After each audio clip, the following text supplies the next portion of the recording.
Muy bien, hemos estado considerando lo que es el tema del gran panorama bíblico, La Biblia es un libro que contiene 66 libros, 39 libros en el Antiguo Testamento, 27 libros en el Nuevo Testamento.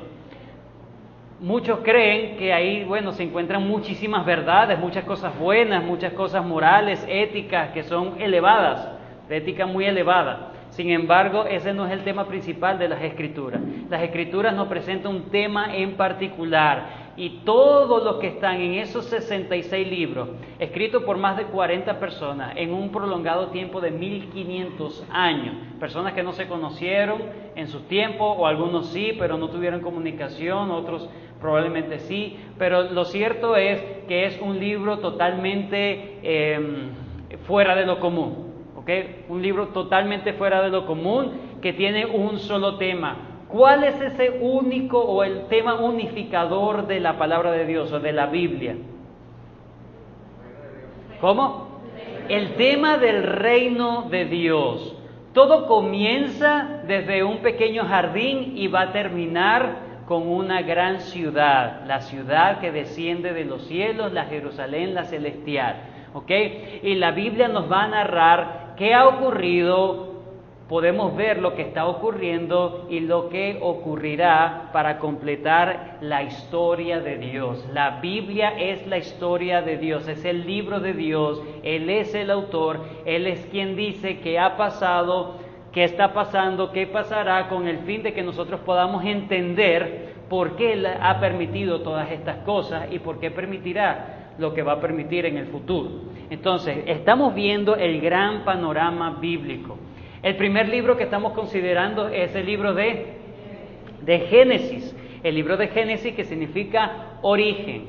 Génesis significa origen. Entonces, vamos a hacer una síntesis muy rápida de lo que vimos la semana pasada para hilar lo que nos quedamos cortos la semana pasada. Hemos dicho que el propósito de la Biblia es mostrarnos el tema del reino de Dios. ¿Por qué se presenta Cristo? Porque Cristo es el Rey. ¿Por qué se presenta la iglesia? Porque es el pueblo del Rey. ¿Okay? ¿Por qué se presenta el pueblo de Israel? Porque fue el pueblo que el Señor eligió para ser el pueblo de ese reinado en un tiempo determinado. Muy bien, ¿qué es el reino de Dios? El pueblo de Dios en el lugar de Dios, bajo el gobierno y bendición de Dios. Ese es el reino de Dios. El pueblo de Dios en el lugar de Dios, bajo el gobierno y bendición de Dios. Lo que hemos visto hasta ahora en Génesis del 1 al 2 es el patrón del reino. ¿Recuerdan? El patrón del reino. Todo era perfecto. ¿Quién era el pueblo de Dios en ese momento?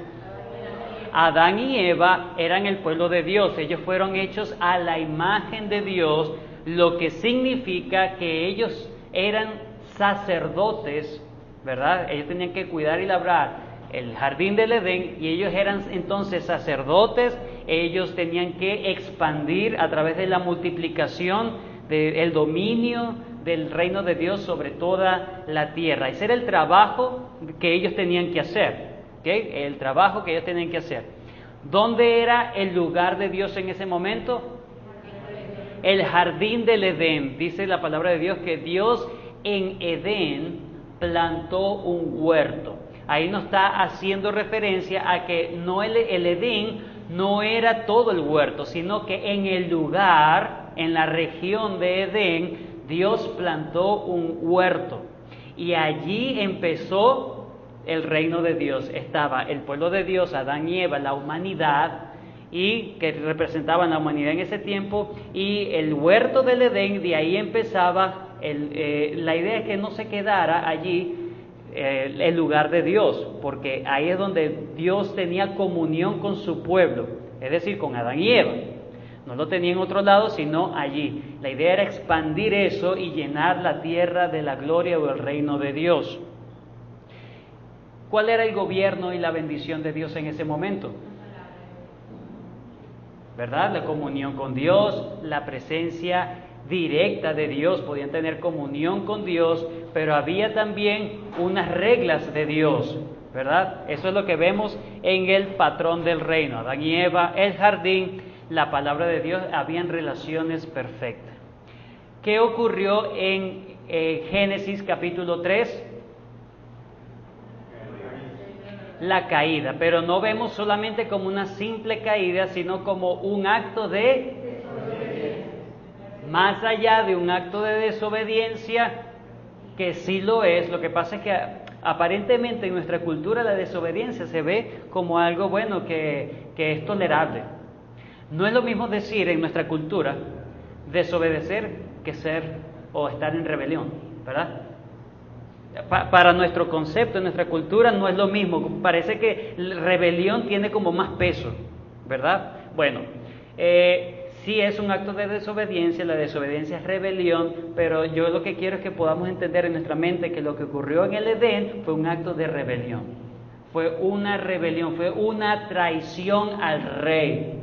Ellos querían imponerse como rey. Recuerden la tentación.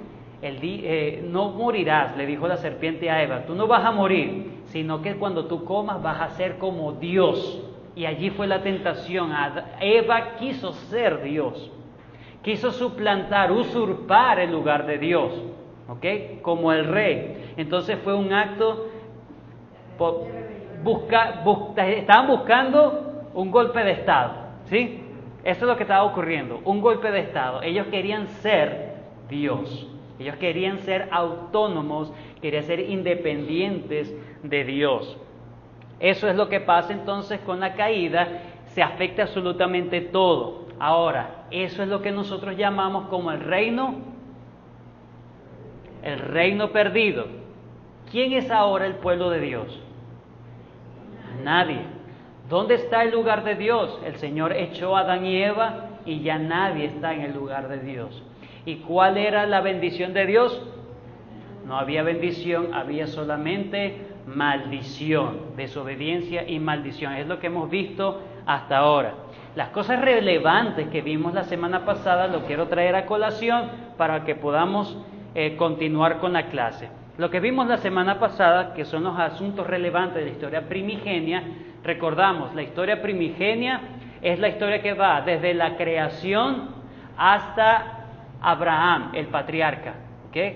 Todo eso, todo ese periodo le podemos llamar como historia primigenia. ¿Qué cosas relevantes allí? Vemos el carácter de Dios, que Dios en todos los juicios presentó también gracia. Dios es un Dios de misericordia y gracia. El Señor llama al arrepentimiento, pero hay un juicio que viene. Y Dios llama y llama y llama. El Señor tiene una gracia para la gente, pero si la gente no viene y se arrepiente, le va a caer la sentencia del juicio de Dios. La historia primigenia, ¿verdad? En síntesis, nos vemos como que la salvación siempre fue por medio de un sacrificio sustitutivo. Adán y Eva no podían arreglar lo que habían hecho mal por sí mismos. Entonces Dios tuvo que cubrir su desnudez, su falta, matando un cordero. Entonces ya desde el principio había un concepto de que había un sacrificio aparte del hombre que era sustitutivo para el hombre y era de Dios. Era algo que Dios tenía que hacer. No podía hacer el hombre absolutamente nada. Todo partía de la iniciativa de Dios. Además vemos la administración del reino de Dios por medio de pactos, ¿Cómo era la definición que habíamos hablado de pactos? Wayne Grudem dice, un pacto es un acuerdo legal inalterable y divinamente impuesto sobre Dios y el hombre que estipula las condiciones de sus relaciones. Es decir, yo no me acerco a Dios como yo quiero acercarme a Dios, no. El que impone las condiciones de cómo nos vamos a acercar a Dios es Dios mismo. Dios dice, tú te vas a acercar a mí de esta manera.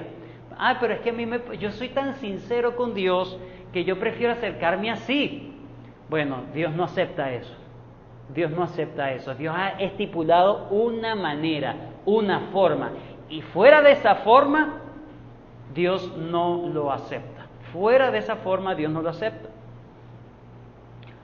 Vamos a ver los rasgos formales de esos tratados antiguos. Recuerdan que yo había hablado de los tratados antiguos, los tratados de vasallaje, ¿ok? Que en el antiguo, en la antigua cultura, ¿verdad?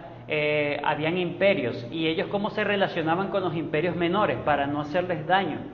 Ellos hacían tratados. Esos imperios o esos reyes menores en la antigüedad se sujetaban a un rey mayor que podía acabar con esos reyes menores y su pueblo. Entonces, el rey mayor, ¿qué es lo primero que decía en sus tratados? Hablaba de benevolencia o misericordia. Yo voy a ser misericordioso, benevolente contigo. El favor que el emperador había mostrado a sus vasallos, a sus sirvientes. Entonces, los emperadores apelaban a que ellos eran muy buenos con los reyes menores o los pueblos menores. Ellos decían, yo no te voy a hacer nada, yo te voy a cuidar más bien. De hecho, de ahí viene el concepto de que los reyes no solamente eran los emperadores grandes, sino que le daban títulos de padres, le daban títulos de pastores, ¿sí? Eso le daban títulos a los grandes emperadores, le hablaban como padre. Soy el rey menor y él es mi padre. El rey mayor es mi padre. Yo soy la oveja del pastor. Esos títulos de pastor y de padre no son del Nuevo Testamento. Eso era parte de la cultura. Y Dios lo que está haciendo es, miren, así como es esta cultura acá, yo quiero que ustedes entiendan que yo soy el padre de ustedes. No como relación filial, sino como relación imperial. Yo soy el que doy los dictámenes. Yo soy el pastor. Por eso es que David decía, Jehová es mi pastor. La palabra pastor tiene que ver allí no con algo sentimental o idealista, de que, ay, tan bello, Dios es mi pastor, yo soy la ovejita. No. Tiene que ver con ese trato entre un gran gobernante y unos reyes menores. Los reyes menores, si se rebelaban, ¿qué iba a pasar? Iba a caer. Por eso el rey mayor se presentaba como un rey benevolente. Yo no les voy a hacer nada, pero ponía unas condiciones. ¿Qué pedían los reyes mayores? Lealtad de sus vasallos o de sus sirvientes, lealtad. Él les requería un tipo de obediencia a sus vasallos, a los vasallos del emperador, les requería un tipo de obediencia. Y en esos documentos decía, yo soy muy bueno, pero yo te pido esto. Y luego la tercera fórmula que estaban en esos tratados antiguos era, te voy a decir qué consecuencias vas a tener si te sujetas a lo que te acabo de decir o si eres rebelde a lo que te acabo de decir. Entonces, había consecuencias de lealtad o deslealtad. Estos tratados que se han conseguido en la antigüedad se parecen muchísimo a los pactos que hay en el Antiguo Testamento. El pacto con Noé, el pacto con Adán, que fue el primero que vimos, y el pacto con Noé. Dios siempre se presenta como un Dios benevolente, como un rey benevolente, les dice qué es lo que espera de la humanidad, pero también les dice cuáles son las consecuencias que hay, si son desleales o no. Hasta ese momento nosotros vimos la semana pasada tal asunto. Ahora, Génesis 12, recuerden, ya no hay reino de Dios. Ya no hay pueblo de Dios, no hay bendición de Dios, no hay lugar de Dios. En Génesis 12 vemos el llamado a Moisés. Génesis 12, vamos. Perdón, a Abraham. Disculpa, a Abraham. Génesis capítulo 12.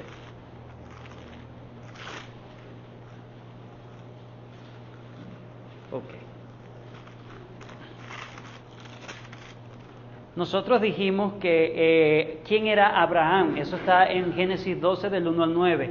¿Quién era Abraham? En Josué 24:2 nos habla de que Abraham venía de una cultura ¿qué? Pagana. Es decir, él era un pagano. Él adoraba a dioses falsos, su vida se dedicaba a dioses falsos. Génesis 12:1 dice, pero Jehová había dicho a Abraham, en ese momento se llamaba Abraham, vete de tu tierra y de tu parentela. ¿Qué estaba diciendo Dios? ¿Le estaba pidiendo qué? Le estaba pidiendo lealtad, obediencia. Vete. De tu tierra y tu parentela, de la casa de tu padre, a la tierra que te mostraré. La primera promesa es la promesa de una tierra. Número 2, y haré de ti una gran nación. Le promete un pueblo. Y te bendeciré y engrandeceré tu nombre y serás bendición. Le promete una bendición. Le promete tierra, le promete pueblo y le promete bendición. Eso es lo que nosotros vemos con Abraham. Abraham era un pagano, lo acabamos de decir, y él es llamado por Dios. Él no tenía méritos para ser llamado por Dios. Él era un pagano como todos los demás. No tenía méritos alguno. Vemos allí la elección incondicional. Ahí vemos benevolencia del gran rey. Porque todos debían perecer, inclusive Abraham. Abraham no era más que los demás, pero Dios miró con agrado. Ahí vemos benevolencia de Dios como el rey. Le hace un pacto, le promete unas cosas, tierra, descendencia y bendición, y hay una lealtad implícita. Yo te voy a prometer esto, pero ¿qué es lo primero que debes hacer? Irte de tu tierra. Irte de la tierra a la tierra que yo te voy a mostrar. En eso Abraham agarra sus cosas y se va a la tierra donde Dios le dijo que se fuera. Vamos con estas 3 promesas de Abraham. En eso va a consistir la clase de hoy. Esas 3 promesas de Abraham. La promesa de la tierra, promesa de la descendencia y promesa de la bendición. Vamos con la promesa de una descendencia. Dios le promete un pueblo. El propósito de Dios es entonces recuperar el reino de Dios. ¿Qué es el reino de Dios? Pueblo, tierra de Dios o lugar de Dios y bendición de Dios. Y esas son las 3 cosas que Dios le promete hacer a Abraham.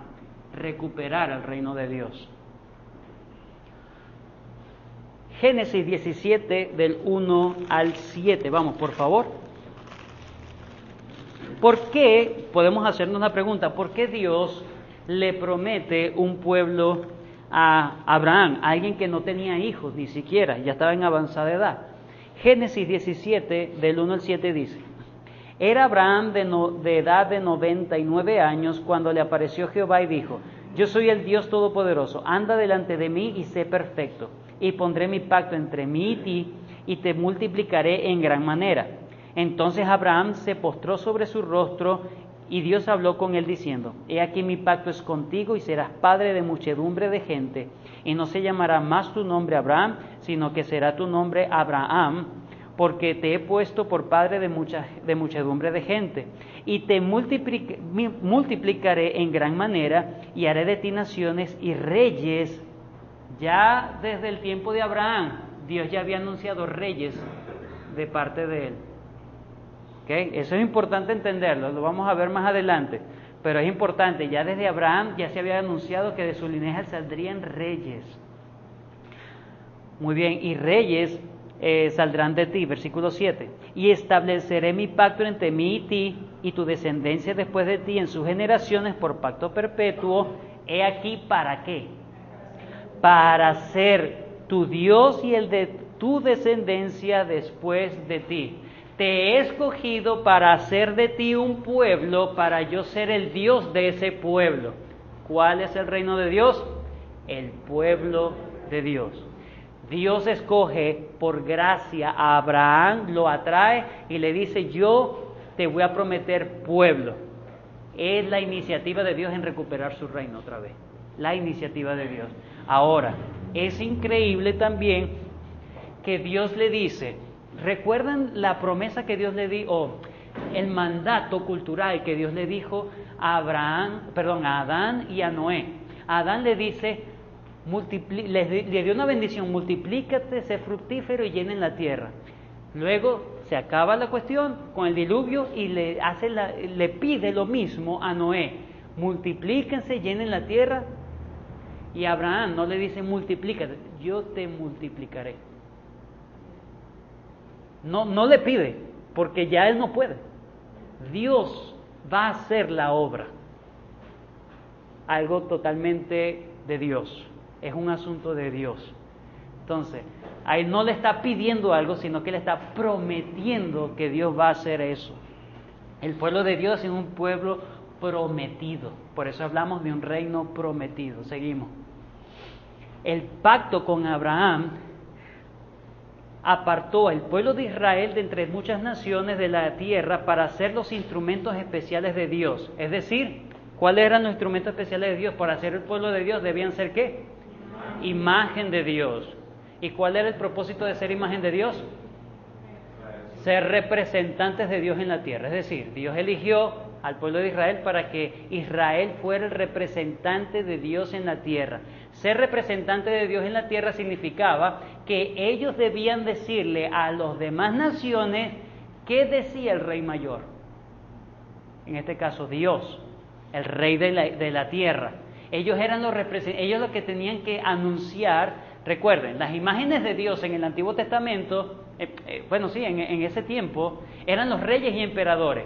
El trabajo de los reyes y emperadores era comprender la voluntad de los dioses y decirlo a los pueblos o al pueblo y hacer que eso se cumpla. Ese era el trabajo de los reyes como imágenes de Dios. Ellos se proclamaban imágenes de Dios. Dios Moisés está escribiéndole al pueblo de Israel, ustedes tienen ese trabajo. Ustedes son la imagen de Dios. El Señor eligió a Abraham para que ustedes como nación toda fueran la imagen de Dios o representación de Dios en la tierra. Yo seré tu Dios.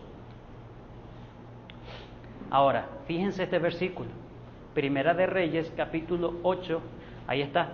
Primera de Reyes, capítulo 8, 41 al 43, y luego vamos a ver el versículo 60. Fíjense lo que acabo de decir está allí. Asimismo el extranjero. ¿Quién es el extranjero? El que no era del pueblo de Israel, ¿cierto? Lógico. Asimismo el extranjero, que no es de tu pueblo Israel, que viniere de lejanas tierras a causa de tu nombre, pues oirán de tu gran nombre, de tu mano fuerte y de tu brazo extendido. ¿De quién se está? Vamos a el contexto, un momento. ¿Quién está hablando esas palabras? Salomón está hablando estas palabras.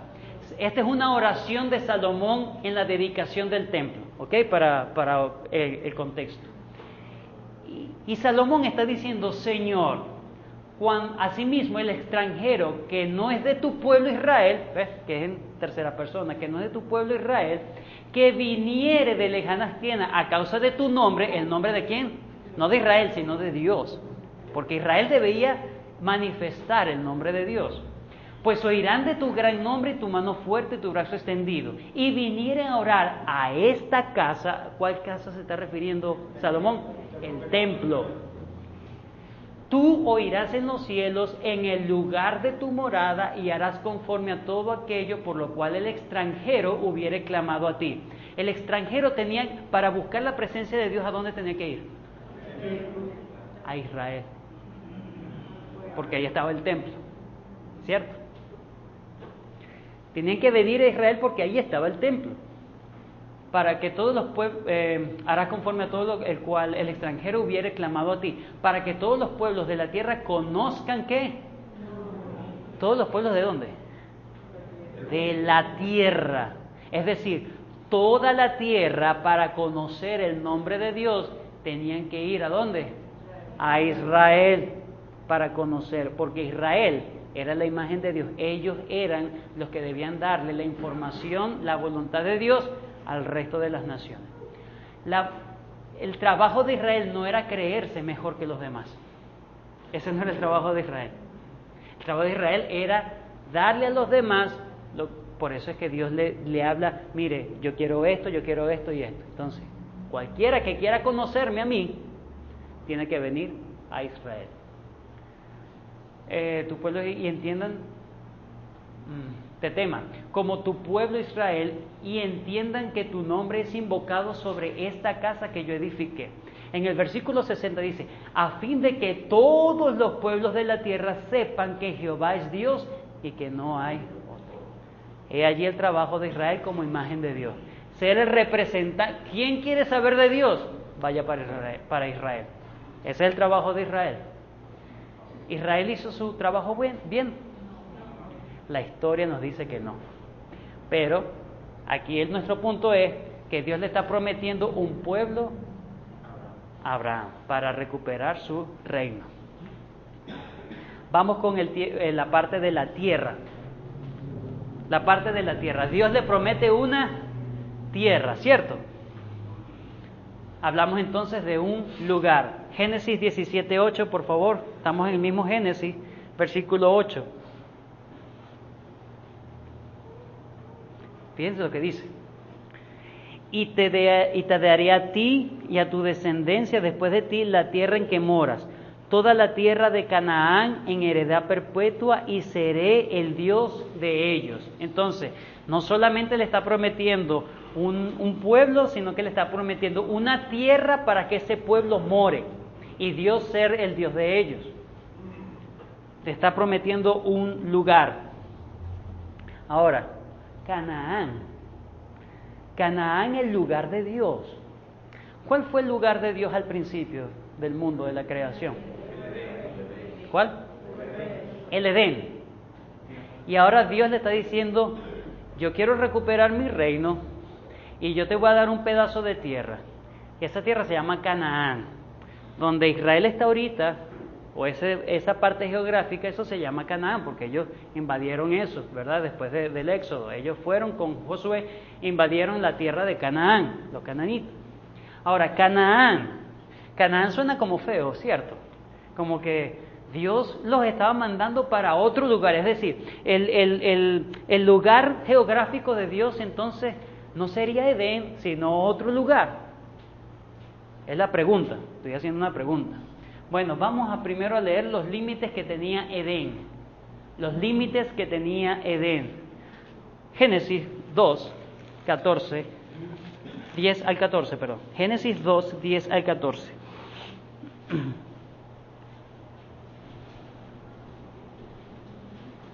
Algunos eruditos creen que Dios, que el Edén realmente estaba en la parte donde estaba Abraham, en Ur de los Caldeos. Muchos han dicho eso, que lo que Dios hizo fue quitarlo del Ur de los Caldeos y darle otra tierra diferente a la parte original donde estaba el Edén.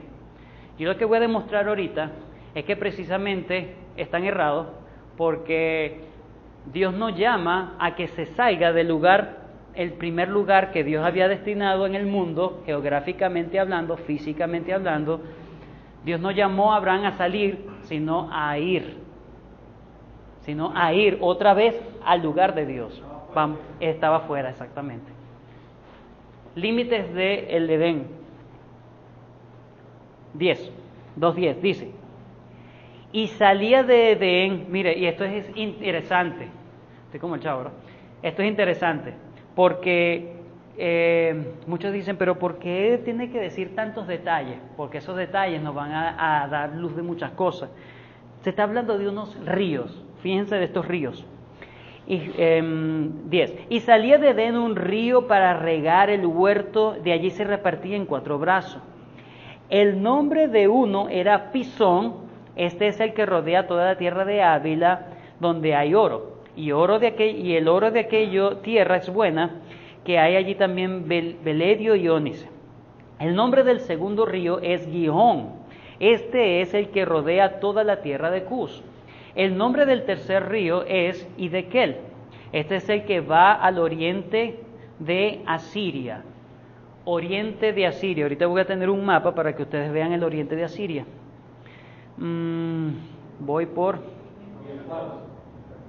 Y el cuarto río es el Éufrates. El cuarto río es el Éufrates. Tenemos aquí un mapa. Nosotros entendemos que por este lado queda el río Tigris y el río Éufrates por acá. Ur de los Caldeos era aquí en Mesopotamia, ¿okay? Por esta parte. Dios le dice a Abraham que salga de aquí. Ahora, si nosotros entendemos dónde están ubicados esos ríos, podemos entender más o menos dónde estaba Edén. Lo que se entiende aquí, entonces, es que el río Tigris está por allá, al oriente de Asiria. Asiria está ubicado por este lado. ¿Cuál sería el oriente de Asiria? Exactamente estos ríos.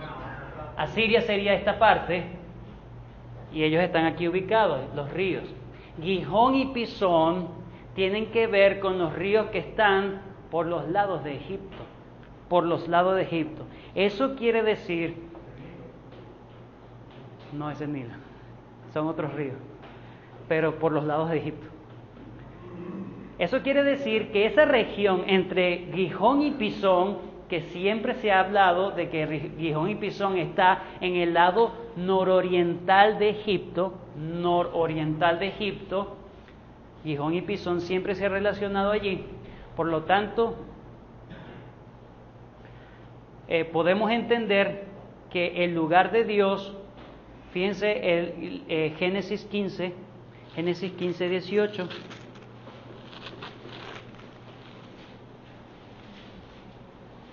Ok, Génesis 15, 18. ¿Lo tienen? Génesis 15, 18. ¿Sí? Ok. En aquel día hizo Dios Jehová un pacto con Abraham diciendo: a tu descendencia daré esta tierra, desde el río de Egipto hasta el río grande. ¿Cuál es ese río grande? El río Éufrates. Dice que es hasta el río grande.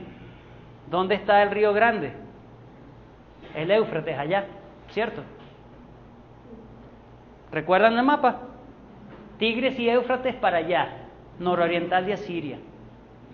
Pero el río de Egipto siempre se ha entendido no como el Nilo, sino como uno de los ríos pequeños cerca del Nilo, que está por este lado. Exactamente, que es por acá. Si nosotros comprendemos que el huerto del Edén estaba entre el Éufrates y el Tigre, y el Pisón y el Gihón, que se menciona como parte de Egipto, y ahora Dios en Génesis 15 le está diciendo a Abraham: yo te voy a dar la tierra que va desde el río grande de Egipto, no es el Nilo, sino el río grande, que es uno de los ríos más pequeños de Egipto, hasta el Éufrates. Toda esa parte podemos señalar que toda esa región es Edén. Toda esa región es Edén. Dios no está llamando en Ur de los Caldeos, no está llamando a Abraham a salir de la tierra de Dios, sino a ir al lugar de Dios, a la tierra de Canaán. Edén y Canaán es la misma tierra. Edén y Canaán es la misma tierra. Dios está recuperando su reino. Va a tener un pueblo y lo está diciendo: ¿dónde quiero que viva ese pueblo? En el mismo Edén. Obviamente ya no es el huerto, es la región. ¿Ok? La región. Ese debería ser toda la región de Israel, realmente.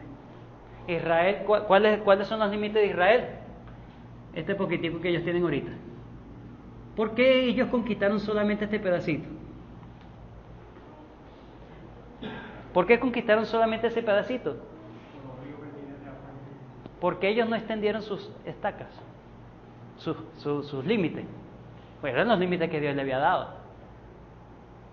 Porque fueron infieles a Dios. Y Dios los esparció. ¿Sí? Pero Dios le estaba diciendo: ve a la misma tierra, al lugar original donde se iba a empezar a expandir el reino de Dios.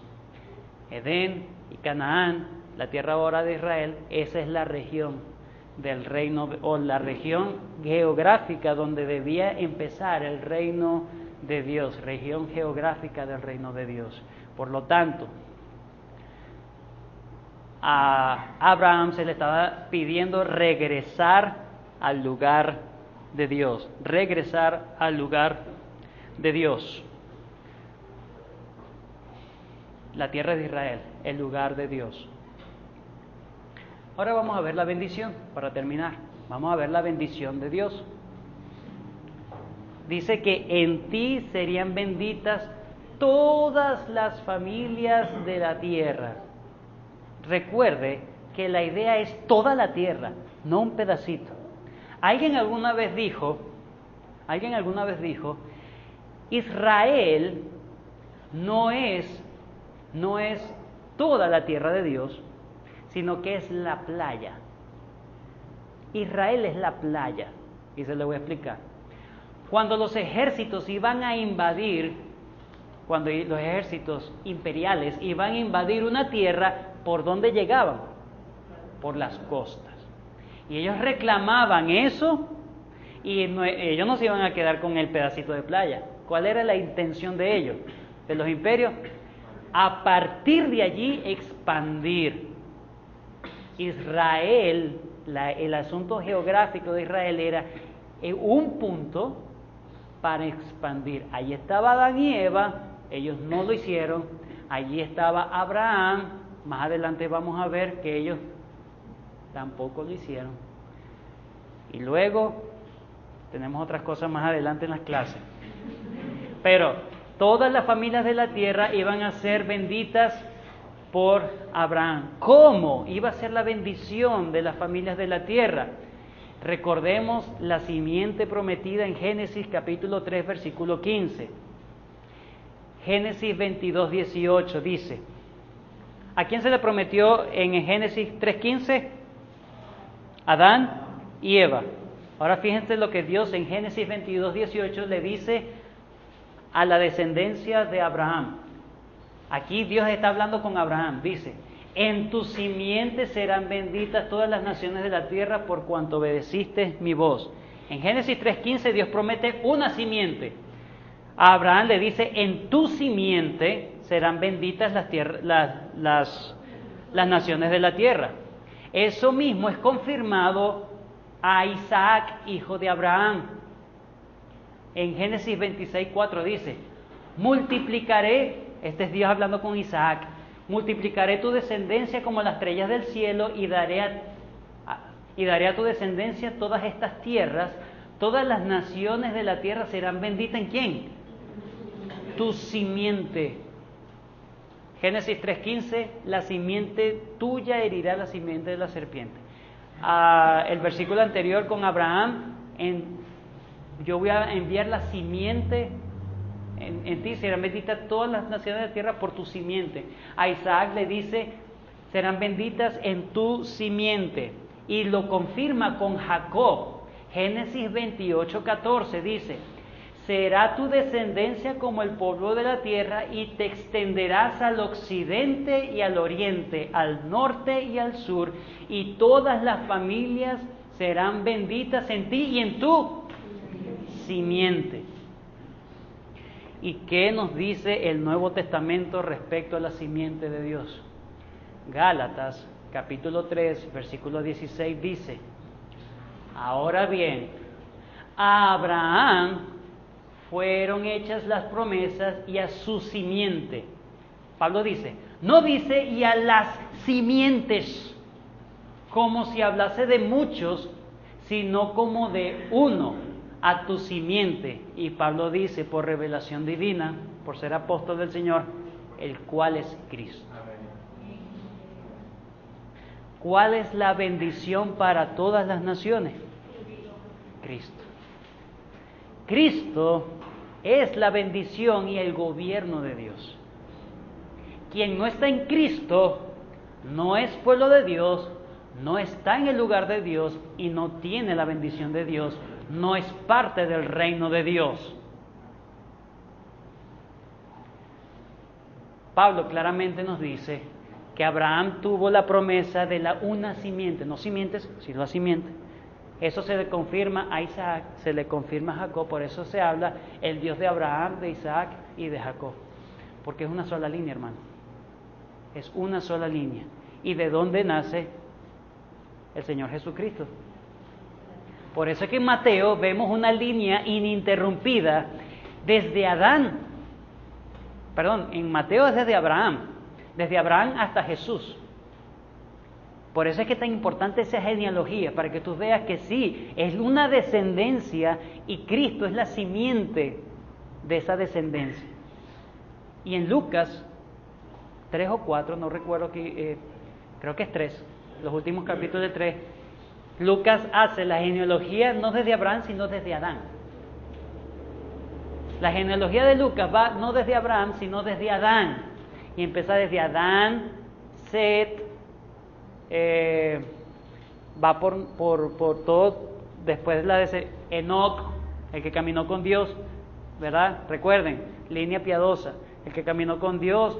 Luego llegó por ahí Noé, de Noé viene Sem, y de Sem viene Sem, y de Sem vienen todo, pasa por David, pasa por José y el Señor Jesucristo. ¿Okay? Entonces, vemos que esa genealogía lo que hacen es corroborar que Cristo es la simiente prometida.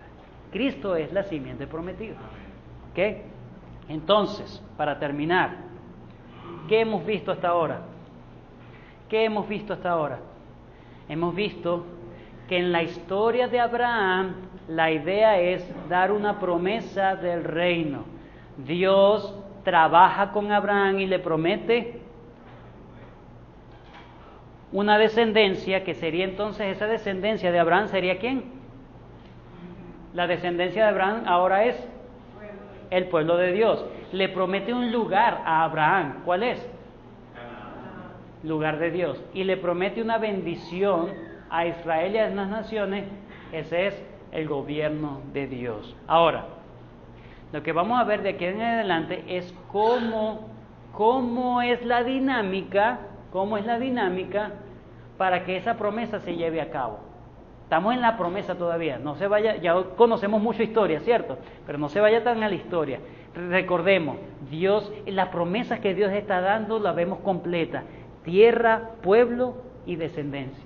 Tierra, pueblo y bendición. Es el reino de Dios. Dios le está prometiendo Dios está prometiendo a Abraham empezar la restauración del reino de Dios a través de él. ¿Ok? La restauración del reino de Dios a través de él. Entonces, hemos visto lo que es el reino prometido. Las siguientes clases vamos a ver cómo esa promesa empieza a agarrar forma en la historia de Israel. ¿Ok? Muy bien, vamos a orar y darle gracias a Dios. Y recordemos esto, hermano. No quiero terminar así tan... Que podamos tener algunas aplicaciones en cuanto a esto, hermano. Aunque el hombre es infiel a Dios, Dios es fiel. Aunque el hombre se ha rebelado en contra de la autoridad de Dios, Dios tiene un plan y eso nada ni nadie lo va a estorbar. Por más que tú te hayas portado mal, si Dios ha elegido hacer algo en ti, Él lo va a hacer. Eso no quita la responsabilidad de que te portaste mal, porque vas a ser juzgado. Israel se portó mal y Dios castigó.